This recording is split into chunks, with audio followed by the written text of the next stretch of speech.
aula 8 e hoje vamos trabalhar com gases perfeitos ou gases ideais. Então vamos lá! Gases ideais.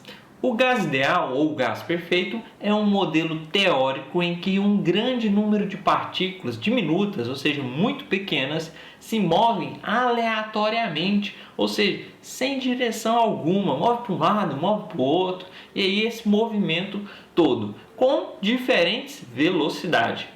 Então imagina lá, aquela zona, várias partículas se movendo para um lado, para o outro, em velocidades diferentes. E aí eles também sofrem colisões, ou seja, eles chocam um com o outro e esse choque é totalmente, ou seja, perfeitamente elástico entre si. Ou seja, bateu, voltou como se nada tivesse acontecido. São os parâmetros para um gás ideal. É um modelo teórico para este gás. Características do gás ideal. Todas as partículas que compõem um gás ideal são adimensionais. Significa que o tamanho dela não importa para a gente aqui. A gente está falando de gás ideal. Ele não existe realmente. Então a gente pode aqui desconsiderar o tamanho dele para ficar mais fácil quando formos realizar algumas contas, alguns cálculos. E além disso, ele não apresenta nenhum tipo de atração nem de repulsão entre si, pois a única interação que eles vão ter entre as partículas são os choques. E já falamos que eles são perfeitamente elásticos, ou seja, não há perca de energias com esses choques. Como consequência, diferente dos gases reais, não é possível que um gás ideal se condense. Então, se algum dia alguém perguntar em uma prova, um gás ideal pode se condensar? Você vai dizer que não. Porque se ele não tem os choques com perca de energia, ele não tem atração e repulsão, ele também não permite ter uma condensação desse gás. Como ocorre, por exemplo, o vapor de água. O vapor de água, sim, ele pode se liquefazer ao entrar em contato com uma superfície de temperatura mais baixa que a sua. O gás ideal, eu não consigo fazer isso. De acordo com a teoria cinética dos gases, então lembrar lá do primeiro ano, trabalha-se com cinética, A cinética é um movimento. Então, segundo a teoria do movimento dos gases, então é mais ou menos isso. É a teoria cinética dos gases. A velocidade em que as partículas de um gás ideal se deslocam é diretamente proporcional ao módulo de sua temperatura absoluta, medida em Kelvin. Então, nós não vamos trabalhar com graus Celsius quando formos utilizar equações, vamos usar o Kelvin. Então, se for necessário, a gente converte. Seja, quanto maior a temperatura de um gás ideal, maior será a sua energia cinética média de suas partículas. Então, o gás ideal admite isso. Aumentou a temperatura, então as partículas elas também se movimentam mais, elas vibram mais. E é uma coisa que parece totalmente lógico neste momento. Essa aqui é a equação de energia cinética. Então, a energia cinética é igual a 3 sobre 2 Kb vezes T, onde o Kb é a constante de Boltzmann, e ele vale 1,38 vezes 10 elevado a 23 Kelvin, ou Joule por Kelvin, e a temperatura absoluta ela tem que estar em Kelvin. Então, esta é a equação para energia cinética das partículas, ou seja, que essa energia mede a quantidade de movimentos que essas partículas que formam o gás possuem. E ela é maior com o aumento de temperatura. Daí está relacionada aqui a temperatura. Dado certo volume de gás perfeito, então gás ideal, todo e qualquer gás que seja ideal será constituído exatamente pelo mesmo número de partículas. A massa total desse gás, entretanto, depende da massa molar, que aí vai estar em gramas por mol da substância que compõe.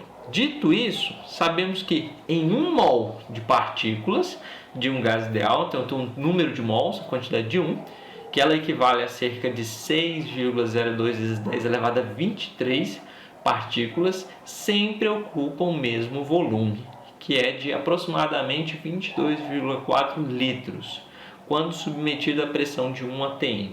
Aqui eu tenho uma equivalência para a gente considerar o volume de um mol de partículas. Então, sempre que perguntar qual o volume de um mol de partículas para um gás ideal, tem que lembrar disso, é de 22,4. Lei geral dos gases ideais. A Lei Geral dos Gases Ideais foi desenvolvida com base nos estudos das transformações gasosas feitos pelos pesquisadores. Olha só os 3 pesquisadores fundamentais: Jacques Charles, Joseph Louis Gay-Lussac, esse ficou conhecido somente como Gay-Lussac, e Robert Boyle. De acordo com essa lei criada por esses 3 cientistas, o produto entre a pressão e o volume dividida pela temperatura absoluta do gás, e aí tem que estar em Kelvin, é sempre uma constante para quaisquer que sejam os processos sofridos pelo gás. E ele criou, assim, eles 3, na verdade, uma equação que nós vamos utilizar bastante, que é a equação para os gases, é uma comparação. Então, para essa lei geral dos gases ideais, temos a seguinte equação: PV, ou seja, P1, pressão, 1, volume 1, dividido pela temperatura, vai ser igualmente proporcional à pressão 2, o volume 2 e a temperatura 2. Tem um padrão de conversão que temos aqui. Lembrando que essa temperatura tem que estar em Kelvin.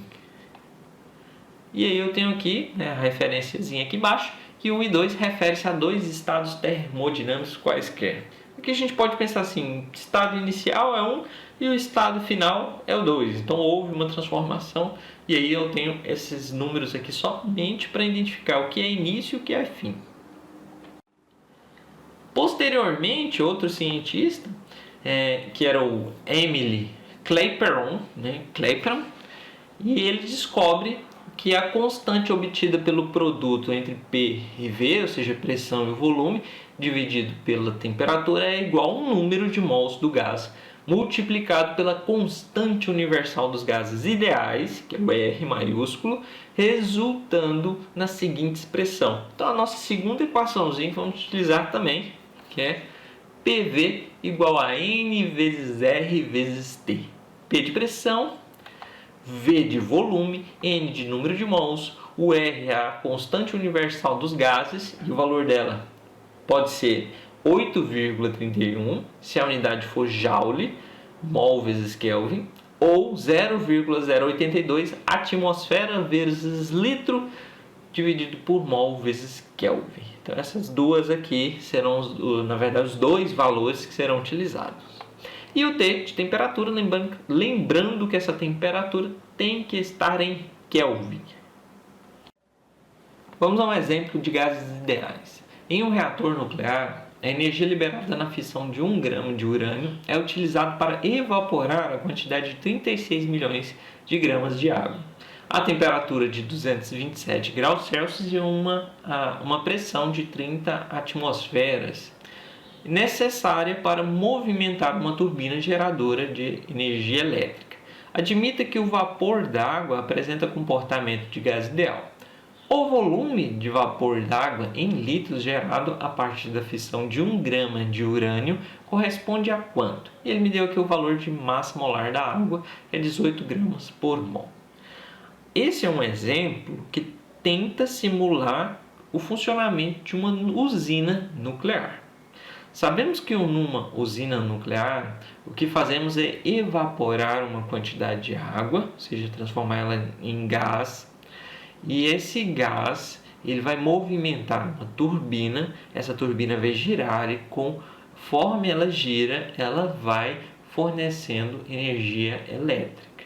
Então, o funcionamento de uma turbina a partir da fissão é essa. Então, eu pego a quantidade de energia que é gerada, a quantidade de calor que é gerada por esse urânio que está sofrendo uma fissão. Essa quantidade de energia faz evaporar uma quantidade de água. Essa água que evapora faz movimentar uma turbina e essa turbina gera energia elétrica. Então, esse é o funcionamento básico de uma usina nuclear. Para nós, ele pergunta qual é o volume de água, de vapor de água que será gerado. Para fazer isso, nós vamos utilizar a equação de Clapeyron, que é PV igual a nRT. Para utilizar essa equação, a gente precisa saber a quantidade de número de mols, que é o N, e precisa saber a temperatura em Kelvin. Os dois valores ele não me deu diretamente, mas ele me deu a possibilidade de encontrá-los.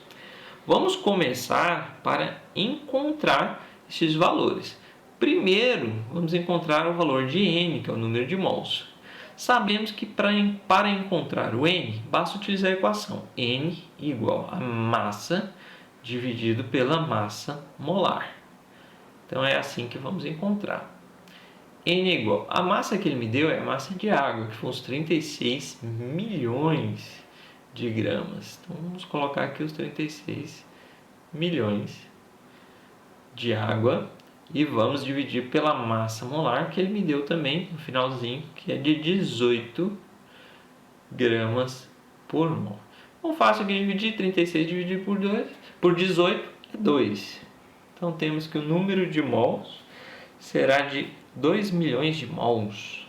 Então temos aqui 2 milhões de mols.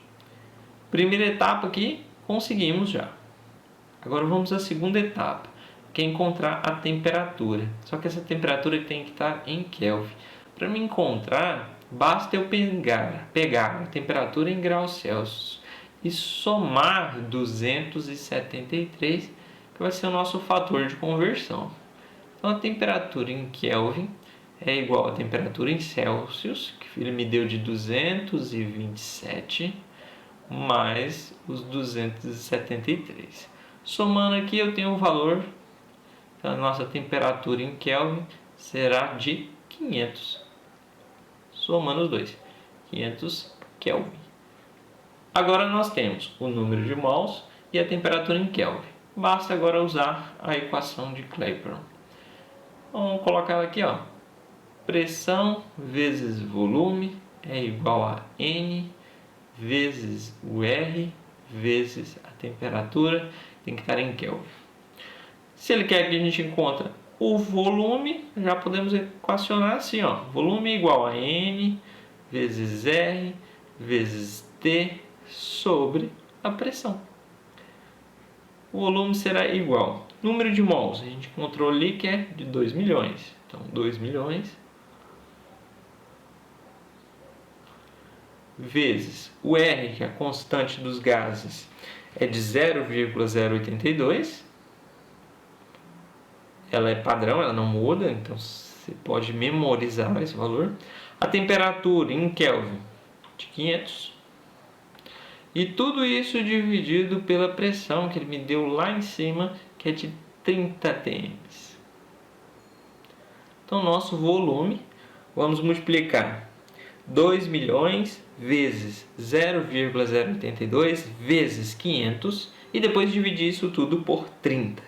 Vamos ter o valor de 2.733.300 litros. Então é uma quantidade muito grande de água. Podemos converter aqui para 2,73 vezes 10 elevado a sexta litros. É uma quantidade de água muito grande. É assim que nós utilizamos a equação de Clapeyron. Possivelmente nos próximos exercícios vamos trabalhar mais essas questões. Então foi isso nessa aula.